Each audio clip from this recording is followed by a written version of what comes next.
Hi pals, it's Mick.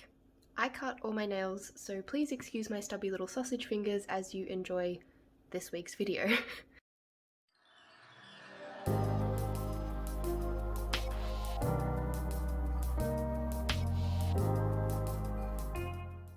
As you might be able to tell by some of the supplies that are scattered around here, today I'm going to be doing my 2021 bullet journal setup. Now last video I said that I was probably going to continue using this journal that I have here because it still has quite a few pages left in it. I'm more than halfway through, I'd say maybe 3/4 of the way through. So what I'm actually going to do is jump on the bandwagon of leaving 2020 behind and starting a new bullet journal for 2021. Now this is my second ever bullet journal. It's my first ever Archer and Olive bullet journal, but I wanted to move on to a new one because I love starting new things. I love starting fresh on new things, and I do hate the waste, so I will find a way to use the extra pages. I have also already planned out what I needed for December, and here I have been planning. So I'm going to use this planning template. I never finished my color palette, but I do have a good idea of what I want to use. So I guess let's just jump into it. So I have another Archer and Olive notebook. It is still in the packaging. I think I bought it last year. And the reason that I bought it last year was because it is a limited edition. It's one of their Pride journals, so it's a little rainbow, but I don't know why I'm explaining it to you rather than just opening it and showing you.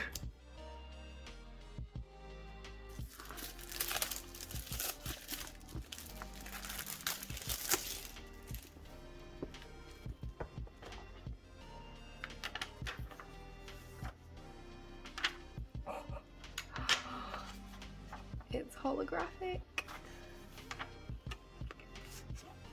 So here it is. It's got a holographic rainbow on the front and it's white, so you won't be able to see the cat hair all over it. It's not material on the front like my previous one. I don't know, it feels kind of like leather, but I don't think it's real leather. I think it's faux leather. Very excited for this one, although I am a little bit concerned because it's white, but at least it won't have cat hair all over it. Oh, and it also has holographic gilded pearl. Oh my god, that looks so good. So as you might have noticed, I have a bunch of craft items here. I've got my alphabetical and numbering stamping kit, a stamping pad. I've got some, I think that they're technically called luggage tags, a cute little decoration which I'll probably just use to keep the pages open because it's Christmas and I went to this little crochet meeting with my mum and one of the ladies gave it to me and I just think it's beyond cute even though I don't particularly enjoy Christmas. I got myself a new glue tape. I'm using this washi tape again. I think I'm using this washi tape again. I haven't decided yet. I have this envelope up here that I would like to cut down to size and I'll show you how I'm going to use it. And I also have this relatively big roll of craft paper. Then I have these two are pretty much staples of my bullet journal. I use my Faber-Castell Pitt artist pen in black. It says F, I think that's for fine point. I don't know the exact size of it, but that's that. I use that for pretty much everything in my bullet journal. This is my go-to fine liner. And here is my Signo Uniball white gel pen. And then I also have this Tombow in the color 312. I don't actually know if it has a color name, but it does have a number, so yeah, it's like an olive green. It looks much darker on the nib than on paper, and I would say that the cap is a pretty good representation of the color that it is, and I think it goes really nicely with the craft paper. So those are all of our supplies for today, and I may add or remove some of them. However, I will list everything that I do end up using in the description box down below. So now I'm going to throw you over to VoiceOver Mick and she will explain the rest of my process.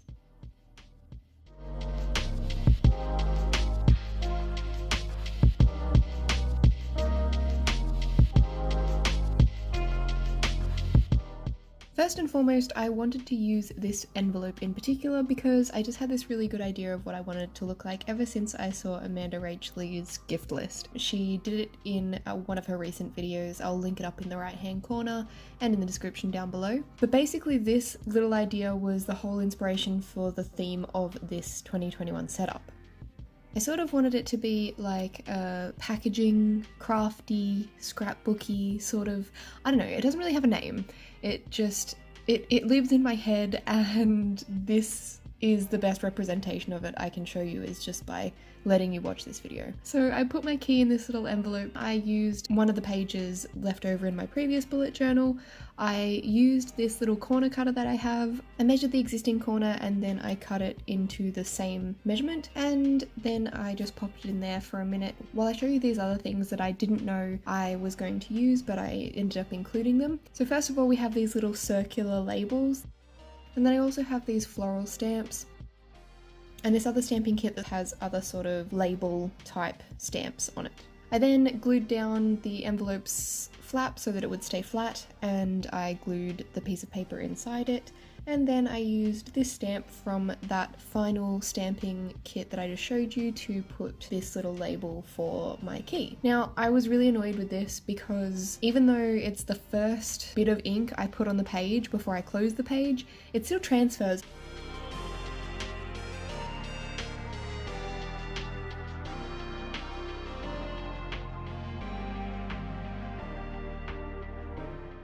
I stick down this little bit of rope and add a just for you stamp, and I also have this book of different kinds of papers. They're all craft paper, they're relatively thick, I guess you would probably consider them cardstock, and I ripped that and made it a corner piece for my nameplate page. I used the other corner of it to do the top left hand corner, ripped it again and stuck that in as well. I had to I didn't measure it really properly, but I measured it by eye to make sure that it didn't cover up any of the existing writing on there, and I also cut the corner with my corner cutter again, and then I stamped my name in because I always end up hating my handwriting when I try to do it on my nameplate for some reason. I just don't like the way it turns out ever. Even if I like it at the time, I end up hating it later, so I figured if it was uniform and nice, then I wouldn't have anything to hate about it.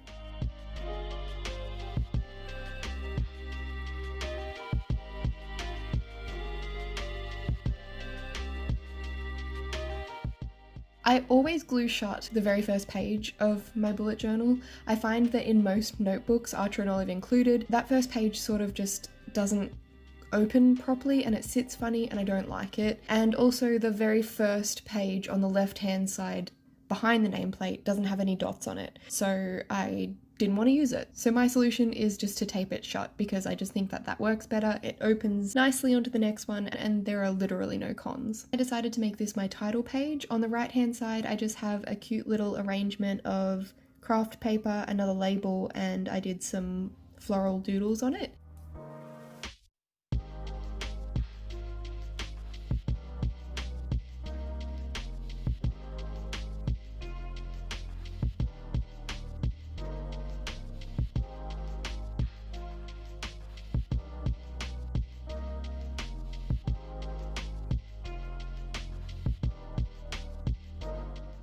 And on the left hand side, I used a font that I found on Pinterest and transferred it onto my page by tracing it and then filled it in with diagonal lines. I also included a kind of color blocking on the thin parts of the letters, which I didn't really end up liking, but I couldn't take it back. So I guess that is what it is. Also, regarding the little twine bits that come out of the labels, I'm going to show you at the very end of this setup how bulky it made my bullet journal.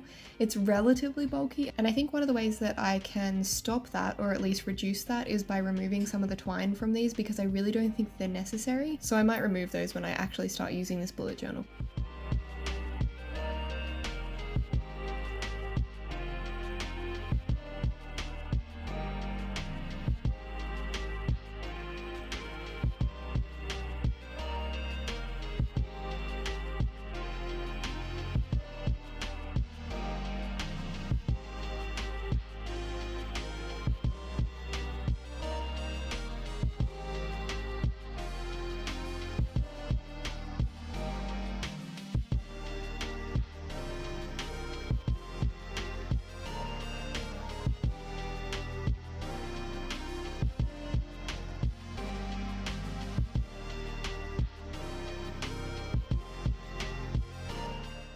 Then onto the next page, I am going to start filling in my future log. This is pretty much the same spread 3 times over, so I'll probably just explain the first one and then sort of fly through the rest. What I decided to do for these is to use craft paper as corners, and you'll notice once I go through the next parts that I alternate the corners that the craft paper is on just to change it up a little bit. I also alternate the way that the floral doodles are pointing, so on this page they're sort of angled up to the right, on the next page they're angled to the left, and on the page after that they're angled to the right again. I used my alphabetical stamping plate to create the titles on top of those little circular labels.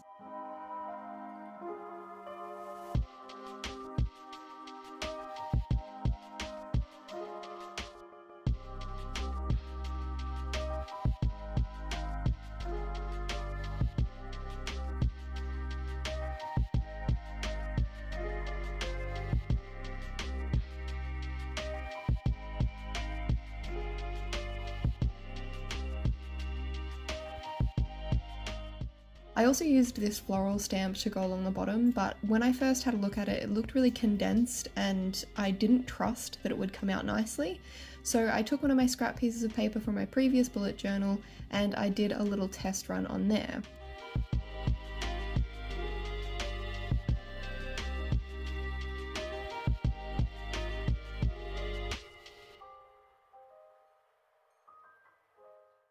I really liked it, so I decided to go ahead and do the plan that I had in mind and put them all along the bottom of these spreads. Some of them didn't come out nicely because that was my fault. I didn't put enough equal pressure across the stamp, and that just meant that some of the parts of it didn't really hit the page below. I then went through the grueling process that every bullet journaler knows, which is filling in my little calendars for each month of the year. Typically I would do this twice for every month because I would like usually to write in every single date in grey lead before I go over it in fine liner, because almost inevitably over the last few years that I've been doing bullet journaling, I will make a mistake. This year I was pleasantly surprised. I didn't make any mistakes.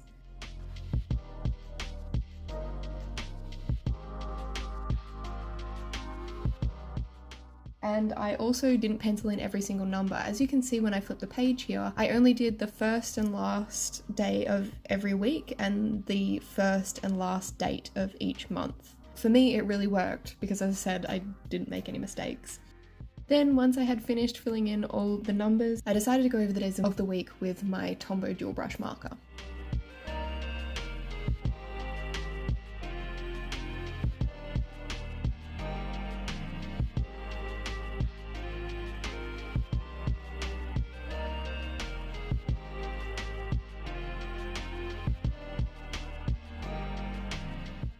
Then on this following page I am creating a Kanban board, and I don't know if I'm pronouncing that correctly because I had never heard of a Kanban board before I saw a video by Plant-Based Bride here on YouTube. Basically you can use them for any sort of projects, but I thought that since I've recently got into making YouTube videos they seem really helpful, so I decided to give it a go. I sectioned my page into all the different steps I take when creating a video. So obviously you've got sketch, film, cut, speed, finalize, music, voiceover, and upload.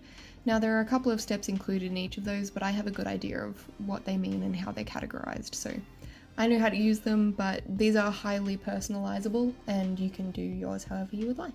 Once you've decided on the particular stages that you want to include on your Kanban board, you can then use a sticky note or something else impermanent that you can move through the stages as you complete them. If you have multiple projects on the go, you can use multiple sticky notes.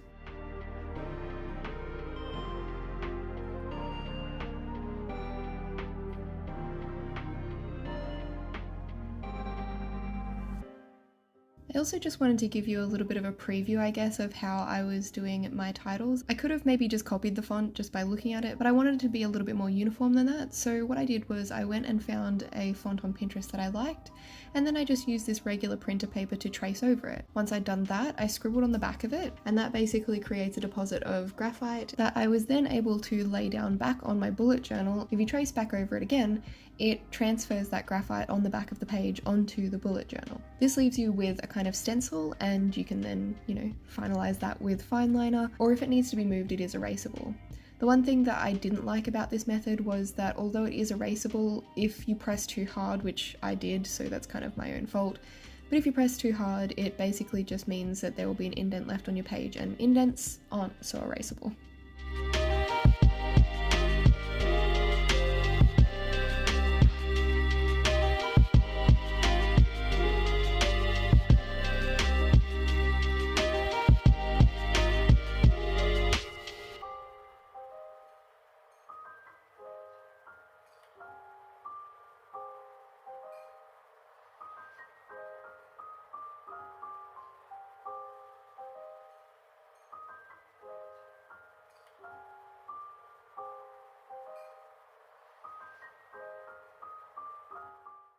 On this next page, I'm going to do a spread that I always find really, really hard to explain. I've never tried explaining it in a video before, I don't think, but I have tried explaining it to people without showing them what I meant, and they didn't really get it, so bear with me. This is a grid spacing chart, or some people call them grid spacing cheat sheets. Basically what they are is a cheat sheet to tell you how you can divide up your pages without having to do the math every single time. How you create them is by numbering all of the grids from left to right and top to bottom, and then you do the math to divide them into halves and into thirds. In my case, other people use different sorts of divisions like quarters and eighths and things like that. Basically all you have to do is to include the divisions that you most often use in your journal. Then you figure out how many grid spaces that is to divide the page into halves or thirds, and you just draw a line at that particular grid. Now this is really helpful for me because I'm bad at maths. It also helps because it means that you don't have to remember how many grid spaces there are on each page vertically and horizontally. Additionally, if you keep it on the left hand side, it means that you can sort of flip the page that you're up to and sort of line it up with the existing lines so that you don't have to count it at all, and sort of just fold the page that you're working on so that you can see them and input them wherever you need them on the page that you're using. Hopefully that made sense. It took me a lot of takes to get it right out of my mouth, and it's probably going to be hell to edit. So anyway, moving on, this is my bookshelf spread. I sort of tried to do one of these last year, and the way that I did it was by creating kind of a reading tracker, but I gave myself not nearly enough space and I just never used it, so it wasn't helpful. So this year I decided I would make a bookshelf, which is basically just going to be a list of all the books that I've read this year, because one of my intentions is to read more books this year than I did last year, because even as an English teacher this past year I didn't read that many books and I was really annoyed with it. I also wanted to make sure that I was putting a place for myself to review those books. So basically I wanted to do a less restrictive sort of spread this year for that reason. On the next page we are moving on to a mail tracker.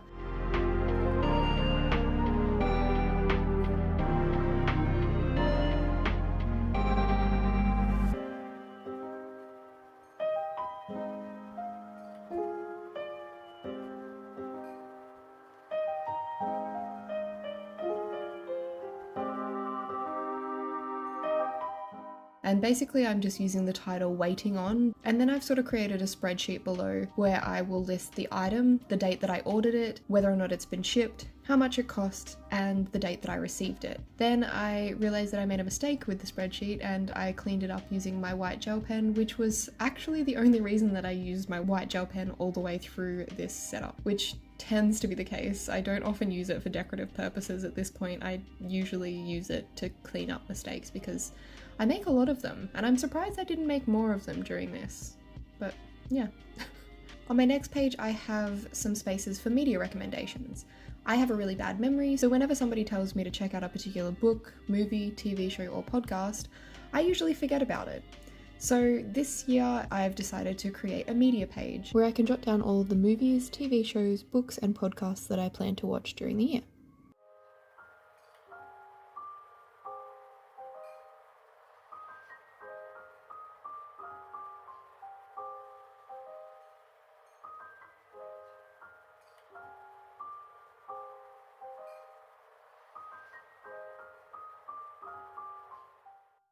Moving on to the next and final spread for this bullet journal setup, I have my social media master page. Basically what this is a new spread that I'm not sure if I'm going to use very much or not, but I hope that I will because I think it's a really good idea. Anyway, I use that same title font that I've been using throughout the whole video. I put a couple of little floral doodles up in the corner to make it a little bit prettier.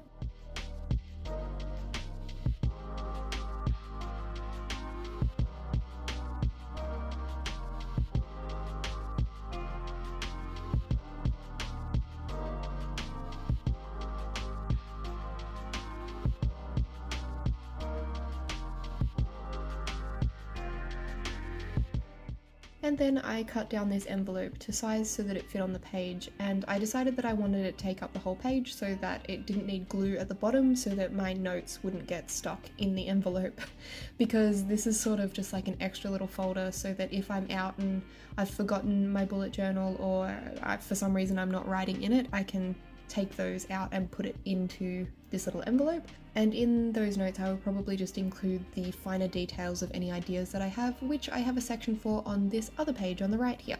I also have a little section for growth on my main social medias, which are YouTube and Instagram. I don't really track my growth on any other social media, so I didn't feel that it was necessary to include. Usually this past year, since starting my YouTube channel and starting my art Instagram, I've been tracking my growth month by month, but this time I thought that, I don't know, it could be good to have a section for a yearly growth, and yeah.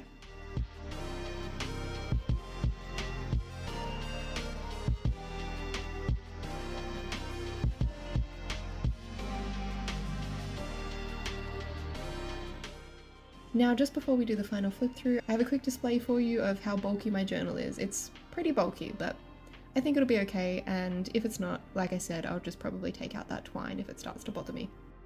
And here's my flip through.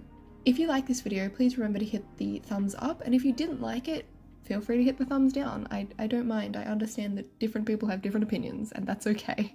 And I want to know about it, so let me know what you thought of this video with either one of the thumbs, or leave me a comment if you have any feedback.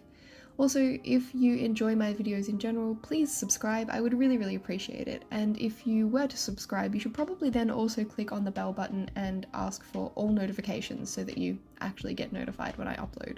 Thank you so much for watching. I really hope you enjoyed. I will be back next week with the second video of my prompt series, and I really hope to see you there. Bye, pals!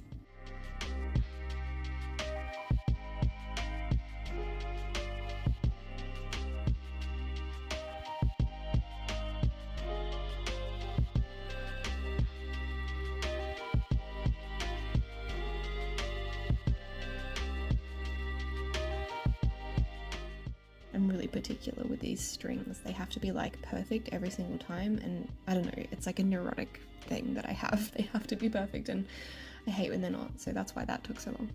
Yeah. Okay, bye for real now.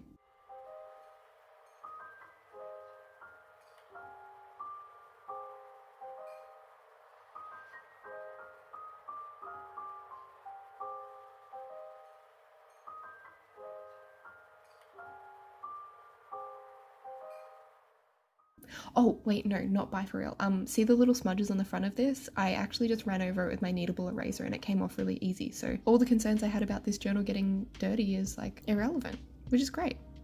Okay, bye for real. Bye, pals.